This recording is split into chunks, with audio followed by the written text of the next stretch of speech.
Today's dinner is all Anna's favorite. I'm sure Anna will be delighted.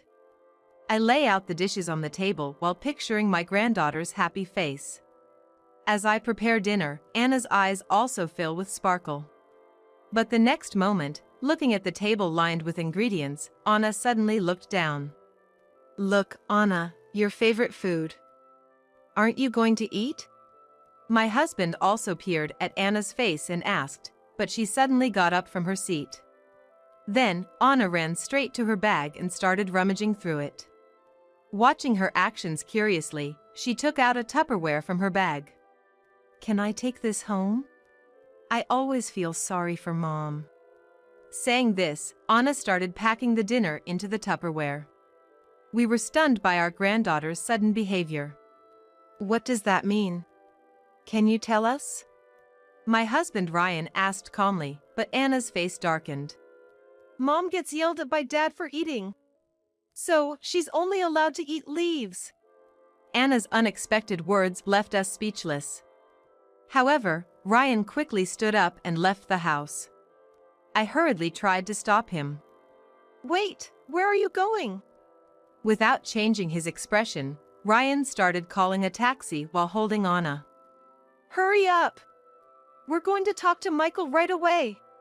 We immediately headed to my daughter's house in a taxi. What we saw there. My name is Susan. I worked as a childcare worker but retired when I got married. I met Ryan when I started working in my 20s. Ryan was the son of an acquaintance. He worked for a major company, seemed taciturn and unfriendly, but was competent at work. Ryan, 8 years my senior, had failed to find the right person before me. He joined the management department of his company at a young age, had excellent academic credentials, and a high income. But he was slightly difficult, rarely smiled, and was quiet. He was not good at socializing and mostly talked about work during our meetings. Still, Ryan's earnest attitude to communicate won me over gradually. He was more sensitive than I thought and caring towards others. After our arranged meeting, we began to see each other more.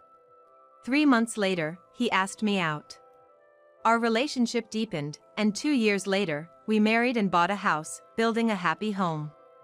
Life was fulfilling. But there was one problem. 2 years into our marriage, we were still childless. Colleagues and friends who married around the same time had children, but we did not. We both loved kids and were saddened by our situation. 5 years into our marriage, we were about to give up hope when we were blessed with our daughter, Isabel. We were overjoyed at finally being able to conceive. I remember feeling ecstatic about finally becoming parents. With Isabel's birth, our life began to shine. Everything revolved around Isabel. Even busy Ryan began to decline his colleagues' invitations, coming straight home for dinner. On his days off, we went on trips, making family time. We adored Isabel immensely. As she grew up and became a university student, she moved away from home. Isabel was still young among us, so her independence worried us. Especially Ryan, he was more worried than anyone else about her, who was living away from us for the first time. "Is Isabel eating well?" "She's fine. She always keeps in touch." Daily photos of her meals sent by Isabel became our joy. A year after she left, Isabel called, her voice bright, wanting to introduce someone. Nervously, we met them during her long break at home. "I'm dating Isabel." The well-dressed young man, Michael, came to our house. They hit it off in the same school and started dating. Although startled by Isabel's first boyfriend, we warmed up to the friendly and cheerful Michael. Michael visited our home with Isabel several times. Since Isabel was an only child, we doted on Michael like a son. Ryan and Michael got along well, occasionally going for drinks. We bonded with Michael like a real family. After graduation, Isabel got a job in a major city. We were proud and supported her. Months later, Michael proposed. They couldn't live together due to their jobs. Wanting to stay together, Isabel agreed to marry. Isabel became a homemaker. leaving her job at Michael's request. She accepted this, quitting her new job. But we should have known more about Michael sooner. As a full-time homemaker, Isabel, supporting her family, used to visit our house about once every 6 months. Since getting married and living in the city, due to Michael's work schedule, it's been hard for Isabel to visit. Michael seems busier with work after marriage, often working late every day. Isabel told me this over our daily phone calls. Waiting up late for Michael and preparing dinner has become Isabel's job, she said. Though Michael seemed tired, Isabel's voice on the phone also sounded weary. Are you getting enough sleep? It's nice to wait for Michael, but you can't afford to get sick yourself. Isabel cheerily assured me she was fine, but recently admitted feeling a bit unwell daily. Feeling sleepy and disliking the smell of cooking, her favorite activity. I didn't have this before. Isabel sounded down about suddenly not being able to eat her favorite foods. When she spoke of her poor health, it reminded me of something. Concerned for Isabel, I suggested she visit a doctor. Initially surprised, she trusted my advice and agreed to go. I think something wonderful is going to happen to you. About a month later, Isabel called, wanting to talk. Usually, she'd schedule calls, but this sudden one surprised me. Hello? What's wrong? I asked, sounding worried. From the other end, I heard Isabel's voice, unable to contain her joy. What could have happened? Actually, I'm pregnant. Isabel excitedly shared the news and I clapped my hands. She was indeed pregnant. When she first mentioned her symptoms, I had a hunch. They were the same as when I first got pregnant with her. Apparently, she's about 2 months in and had already told Michael. I was overjoyed at my only daughter's pregnancy news. The thought of having a grandchild, of my daughter becoming a mother, was exhilarating. That night, I shared the news with Ryan, who cried with joy more than I did. Then he cried even more than me for joy. I'd never seen him cry before. It was truly surprising. Isabel becoming a mother. I can't believe it. She was so little once. Ryan said, deeply moved. I, too, felt elated. We struggled to have children, but now our beloved daughter is pregnant. With Isabel's pregnancy, we started visiting her frequently, helping out as Michael was often away for work. Isabel's morning sickness was worse than mine, and with her being pregnant, I worried about the strain. So, with Isabel and Michael's permission, I started helping with household chores. Thanks to that, Isabel, who had been struggling with morning sickness, began to recover gradually. A few months later, she safely gave birth to a girl. Michael couldn't be there, so we stayed by Isabel's side. Life seemed hectic for her after that, struggling to balance newborn care and household duties. With Michael away for work, Isabel, as a full-time homemaker, had to manage everything. As we saw her getting increasingly tired from childcare, we made a suggestion to Michael. Is it true there's a nice house available? We had told Michael about a newly built house. Ryan's acquaintance had built it but suddenly got transferred and had to sell it. With no buyers, they were just about to put it on the market when they consulted Ryan. Knowing that Isabel and her family had been considering buying a house since their marriage, and with their growing family, Ryan brought it up to them. Isabel had mentioned their current place was getting cramped, especially with Anna's arrival. We suggested to Michael that now might be a good time to buy, as it was a bargain. It meant moving a bit to the countryside, to the neighboring county, which would also make it easier for me to visit Isabel. That's what I thought too. To our surprise, Michael agreed easily, and they decided to move to the house. We helped with the move. On moving day, I noticed Isabel looked a bit pale. You don't look so well. Is something wrong? Isabel hesitated but shook her head and said it was nothing. Maybe it was just the fatigue of parenting. Don't overdo it. Moms need breaks too. Thanks, Mom. I'm okay, just a bit tired, Isabel said with a troubled smile. I could only watch her worriedly. I wondered if she didn't like the new house, but she soon returned to her usual calm demeanor, so I didn't press it. After the move, they were closer to us. And Michael even arranged a transfer at work to be near home. Isabel started visiting more often, sometimes staying over. Anna, now walking around, had grown so much, it was hard to see any trace of the baby she once was. Each visit brought new surprises at how quickly she was growing. Anna's gotten so big lately, it's hard to keep up with her. Isabel sighed. It was like I was looking at my old self, and I couldn't help but smile. It reminded me of Isabel as a child, always running around. I shared these memories with Isabel, who just chuckled and asked to drop the old stories. Anna, now 3, was full of curiosity, always running off somewhere. It's amazing how fast kids grow. Grandma, let's play over here. Anna's innocent smile reminded me of when she was born. A child who was still too small to run has grown so big. It's bittersweet to see her grow so fast. Kids grow up so quickly. Maybe you'll have a second one soon? Stop it, Mom. As I spoke jokingly, I felt Isabel's face darkened at the comment. She gave a short reply and quickly changed the topic. Since Anna's birth, Isabel's usually cheerful demeanor seemed off. She had always laughed things off, but I had never seen her so clearly troubled. What could have happened? I tried to ask, but the conversation always moved on, making it hard to inquire. They continued visiting every couple of months. But when Anna turned 6, their visits suddenly stopped. They used to come over regularly, but recently it's been only phone calls. Isabel used to share her parenting troubles, but now her responses were curt. I'm busy right now, sorry. Every day ended with an abrupt hang-up from Michael, without any reason.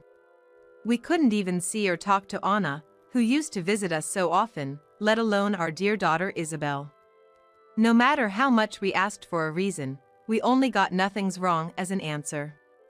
Helplessly, I even tried calling Michael, but the response was just as indifferent.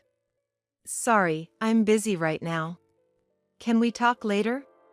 He'd say in a cold voice before hanging up, leaving me unable to get through to him. Ryan also tried calling several times after I consulted with him, but he received the same indifferent attitude. I wonder what's going on with Isabel and her family. They used to come over so often. Ryan said, sounding dejected, and I nodded in agreement. We felt uneasy as they suddenly stopped visiting us. However, a few days later, things changed a bit. Previously, it was Isabel who called, but now it was almost always Michael. That day, Michael called with what seemed like an update, but since I was out, Ryan answered. Is work keeping you busy? Anna must be getting quite big now, right? Ryan tried to make light conversation, but Michael's responses were still curt. Unable to hear from his daughter and granddaughter, Ryan lost his patience and asked Michael. We haven't seen your faces in a while. When can we come over? At first, Michael seemed reluctant to agree. But Ryan, not having seen Isabel and Anna for over 2 months, insisted. Michael kept saying he was too busy, but Ryan persisted, saying they would just meet briefly and leave. Then, Michael made an unexpected proposal. The long weekend is coming up, right? I want Anna to experience staying in your place, so can she stay over by herself? Ryan was taken aback by Michael's suggestion. I returned home at that moment and overheard Ryan on the phone, discussing letting Anna stay over alone. We looked at each other, deeply worried. The thought of our young 6-year-old granddaughter being apart from her parents made us uneasy. We tried to persuade Michael against it, arguing that Anna could learn to act independently at another time, but he was adamant. Anna is already 6 years old. She'll be fine alone. He insisted, leaving us with no more arguments. Of course, we wanted to see Anna, but we also really wanted to see our daughter Isabel. We were concerned about Isabel, who had been lamenting the challenges of parenting, but ultimately, due to being busy with household duties, Isabel didn't come. In the end, it was decided that only Anna would stay over. While we were sad not to see Isabel, the thought of seeing Anna after so long made our hearts leap. When the long weekend started, we picked Anna at their house. As soon as she went outside from her house and saw us, she ran towards us with a big smile. "It's been a while," I greeted her. "Grandpa, Grandma," Anna reported happily. We hugged her tightly, relieved and proud of her growth. "We're so happy to see you." Unfortunately, Isabel was out of the house when we arrived and we couldn't meet her. However, we savored the long-awaited reunion and, on our way home, stopped to buy Anna's favorite sweets. That day, we played until evening, making up for the lost time. Anna, who hadn't seen us in months, could now read and entertained us with stories from her picture books. As we prepared dinner, we cherished Anna's significant growth. Ryan bathed Anna while I prepared her favorite meals. Seeing the table set with her favorite ingredients, Anna, fresh from her bath, lit up and eagerly dug in. "All my favorites!" she exclaimed, clinging to the table with a smile that made me happy too. When we sat down for dinner and Anna lowered her face suddenly, I found it strange and watched her closely. Ryan, worried, spoke to her. "Look, Anna, your favorite food. Aren't you going to eat?" He leaned in and asked, but Anna suddenly got up from her seat.